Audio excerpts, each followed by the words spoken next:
Hi everybody, it's Miss Amy and I'm back to read you chapter 6 of The Indian in the Cupboard. I did miss yesterday. I am so sorry.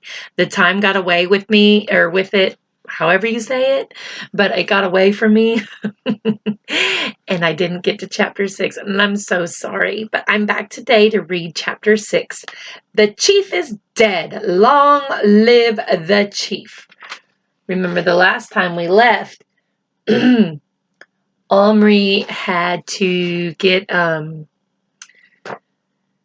he had gotten a military soldier and put him in the cupboard so he could fix up Little Bear's leg. And then the little soldier wanted to go back to where he was. Omri had told him he was sleeping.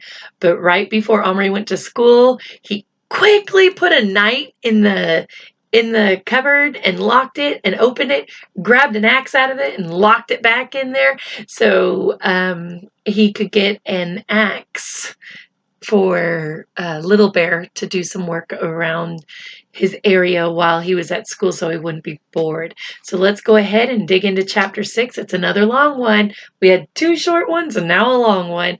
So sit back, get some popcorn or a Coca-Cola and relax. He got to school early by running all the way. The first thing he did was to head for the school library shelves for a book on Indians. And to his joy, he soon found one under the section labeled Peoples of the World, a book called On the Trail of the Iroquois. He couldn't take it out because there was nobody there to write him down for it, but he sat down then and there on a bench and began to read it. Now, Omri was not what you would call a great reader. He couldn't get into books somehow unless he knew them already. You know, it took me a long time to enjoy reading too.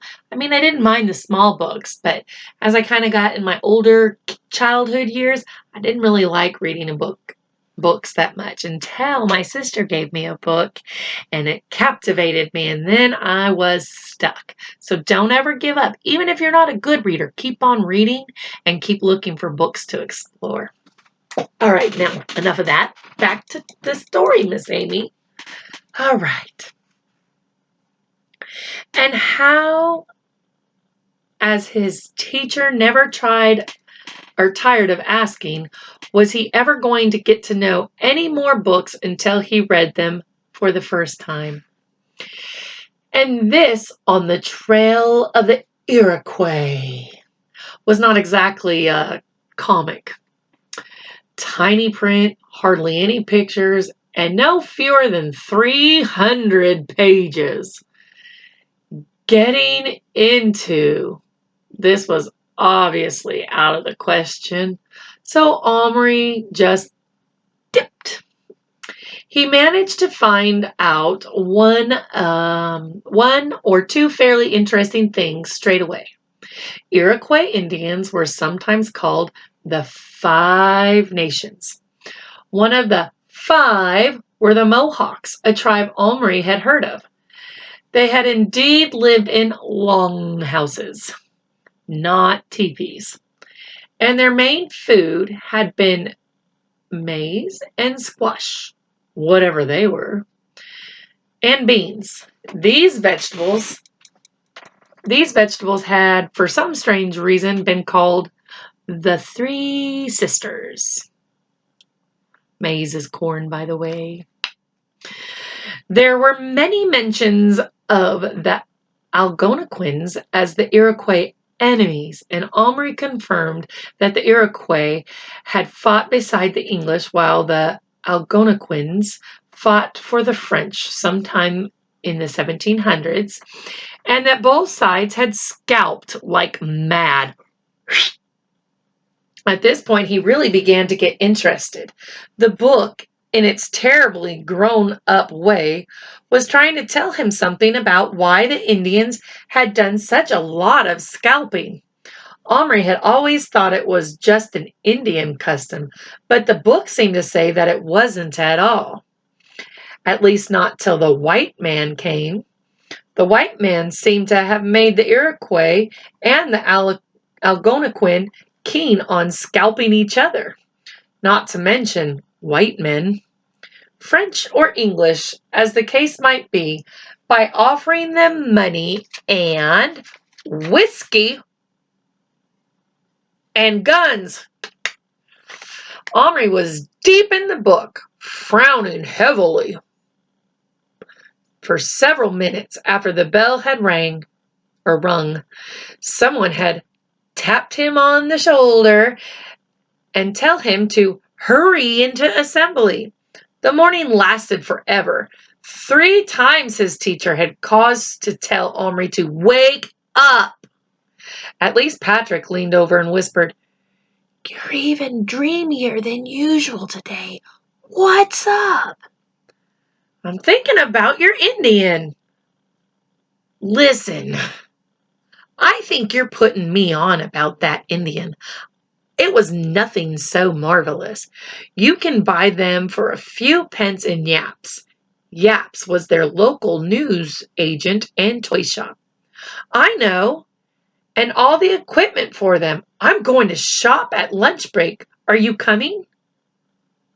"We're not allowed out of school at lunch unless we eat at home.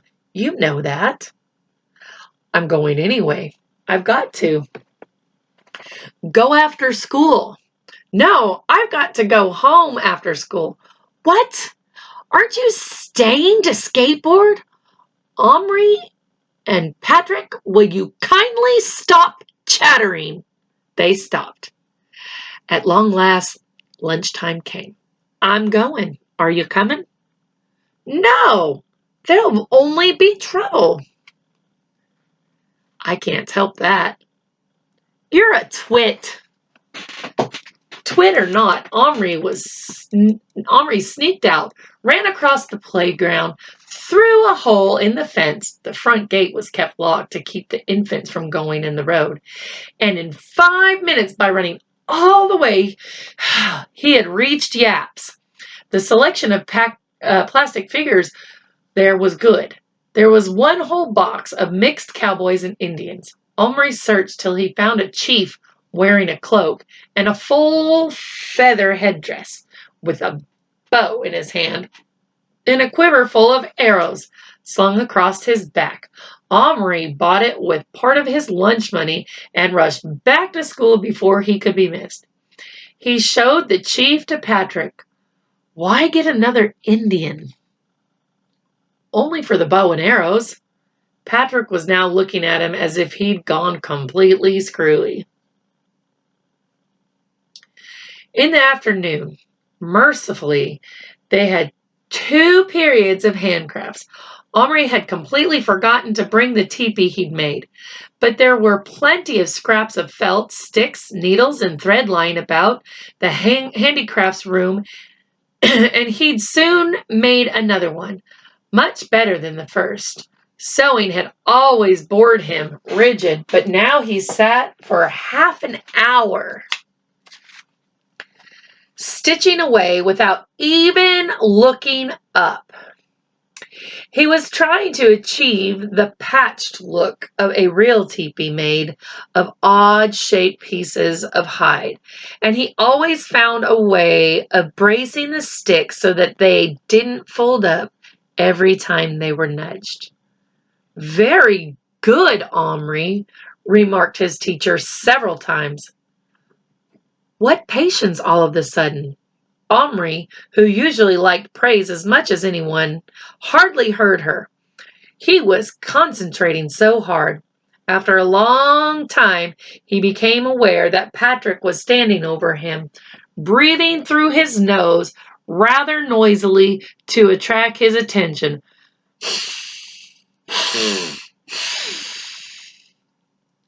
"Is that for my Indian?" "My Indian, yes." "Why are you doing it in bits like that?" "To be like a real one." "Real ones have designs on." "So will this." "He's going to paint proper Iroquois ones." "Who is he?" "Little Bear, that's his name." "Why not call him Running Nose added Patrick with a grin. Omri looked up at him blankly. Because his name's Little Bear? He said. Patrick stopped grinning. He frowned. I wish you'd stop this stupid business, he said peevishly, going on as if it weren't a joke. Omri went on looking at him for a moment and then went back to his bracing. Each pair of sticks had to have another short stick glued between them. It was quite tricky. Patrick stood a minute and then said, Can I come home with you today? No, I'm sorry. Why not? Mum's having guests, Omri mumbled. He didn't tell lies very well, and Patrick knew at once it was a lie and was hurt. Oh. All right, then. Be like that, he said, and stalked off furiously. The afternoon ended at last. Omri accomplished the walk home, which with normal dawdlingly took half an hour, in a little over 10 minutes. He arrived sorely out of breath and greeted his surprised mother. Have you developed a jet engine, or have you been expelled? With a lot of gasping and a request to go straight to his room without waiting for tea. What have you been up to up there?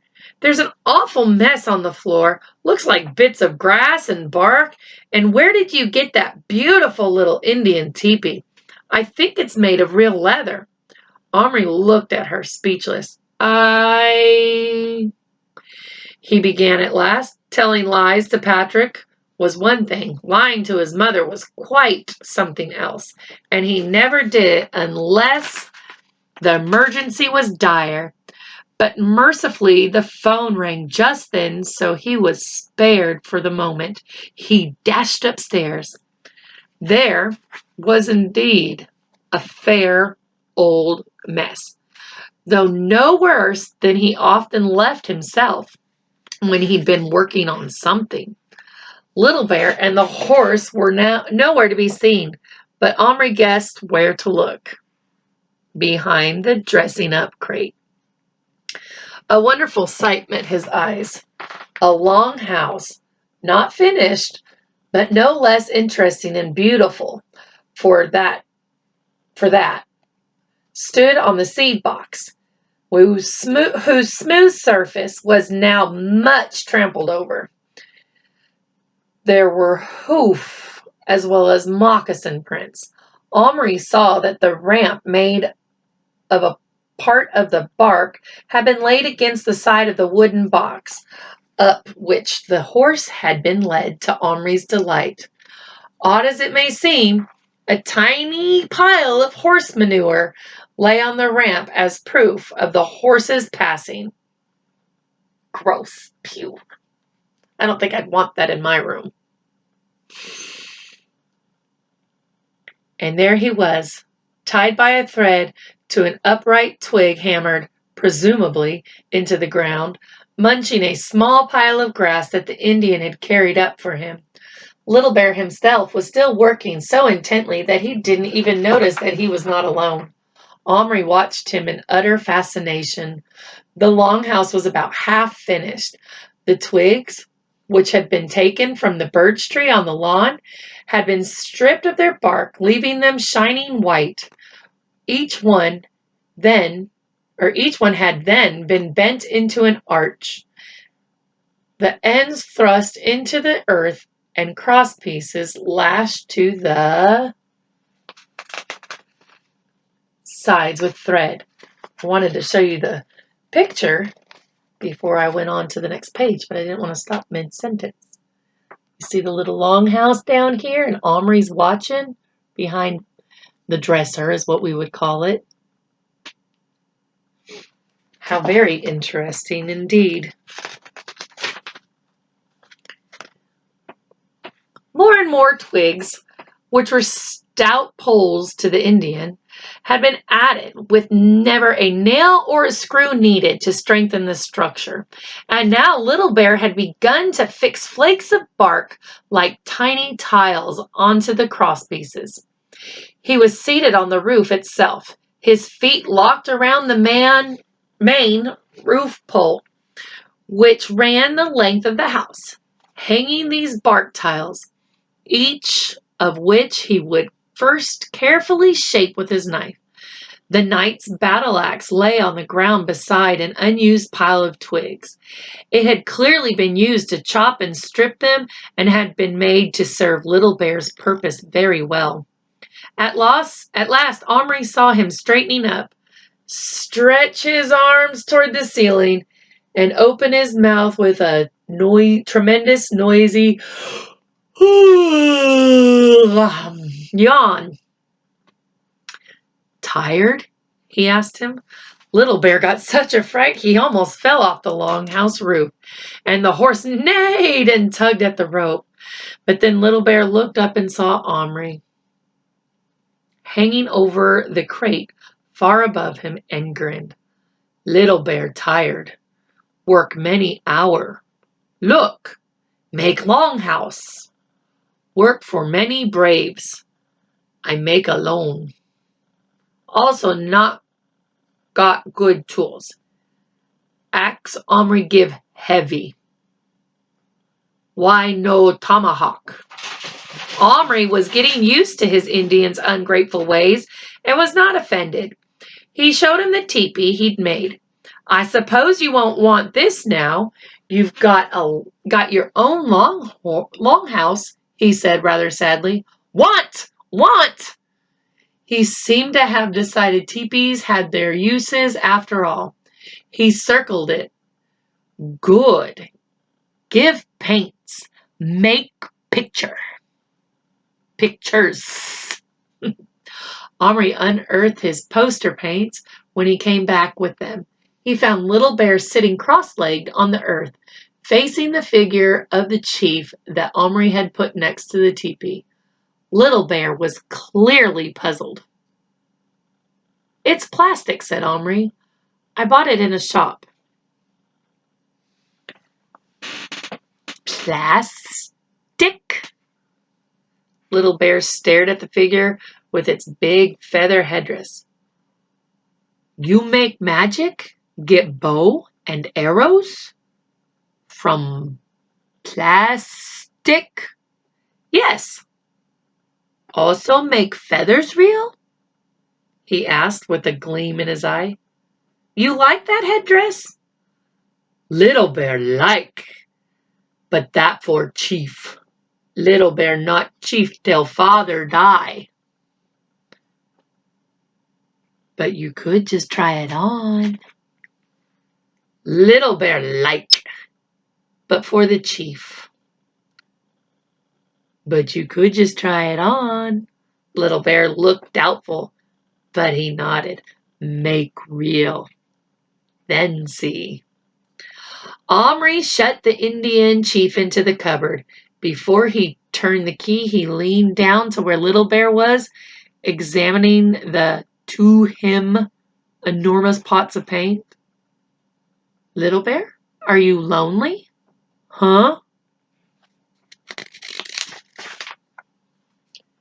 Would you like a friend?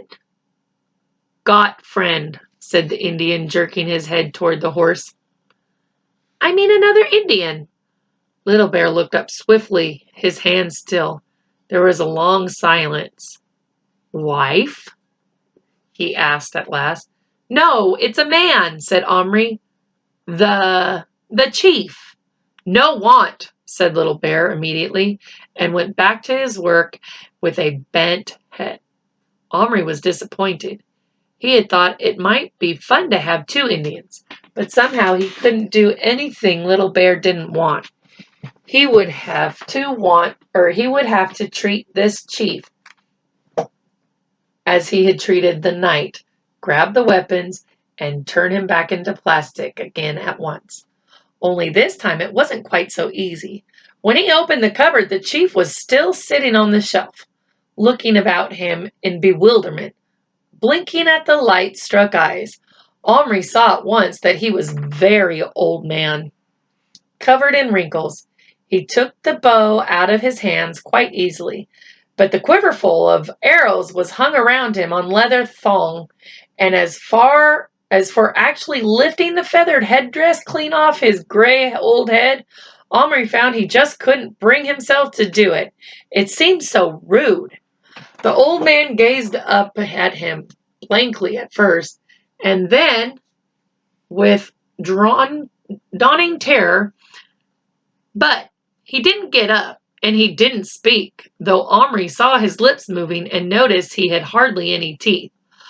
Omri somehow felt he should offer the old chief some friendly word to reassure him. So he held up one hand, as white men sometimes did in the films, when they were treating Indian chiefs with politeness, and said, "How?" Little Bear, Little Bear. Oh, the old Indian lifted a trembling hand, and then suddenly he slipped onto the side. Little Bear, quick, get into my hand. Omri reached down, and Little Bear climbed onto his hand from the longhouse roof. What? The old Indian. I think he's fainted. He carried Little Bear to the cupboard, and Little Bear stepped off onto the shelf.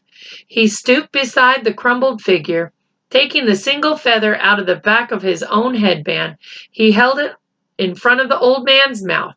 Then he shook his head. Dead, he said. No breath. Heart stop. Old man. Gone to ancestors. Very happy. Without more ado, he began to strip the body, taking the headdress, the arrows, and the big richly decorated cloak for good measure. Omri was shocked. Little Bear, stop! Surely you shouldn't. Chief dead. I only other Indian here. No one else to be. Chief, Little Bear. Chief now, he said, whirling the cloak about his own bare shoulders and clapping the splendid circle of feathers onto his head with a flourish. He picked up the quiver. Omri, give bow, he commanded, and it was a command. Omri obeyed it without thinking. Now you make magic. Deer for Little Bear. Hunt. Fire for cook. Good meat. He folded his arms, scowling at Omri. He's a bossy little guy, isn't he? Omri was quite taken back by all this. While giving Little Bear every respect as a person, he was not about to be turned into his slave. He began to wonder if giving him these weapons, let alone letting him make himself into chief, was such a good idea. Now look here, Little Bear, he began in a teacherish tone. Omri. It was his father's voice fairly roaring at him from the foot of the stairs. Omri jumped, bumping the cupboard. Little Bear fell over backward, considerably spoiling his dignity. Yes, come down here this instant. Omri had no time for courtesies.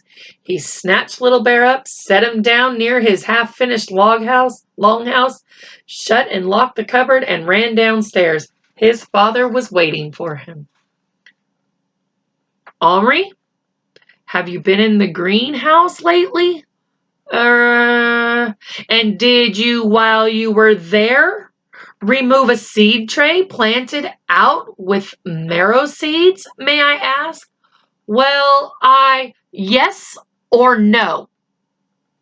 Well, yes, and is it possible that in addition you have been hacking at the trunk of the birch and torn off strips of bark? But Dad, it was only, don't you know trees can die if you strip too much of their bark off? It's like their skin. As for the seed tray, that is mine. You've no business taking things from the greenhouse, and you know it. Now I want it back. And you'd better not have disturbed the seeds, or heaven help you. I can't give it back,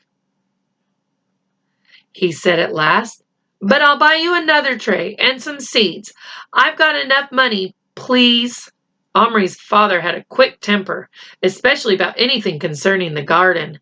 But he was not unreasonable, and above all, he was not the sort to pry into his children's secrets. He realized at once that his seed tray, as a seed tray, was lost to him forever, and that it was no use hectoring Omri about it.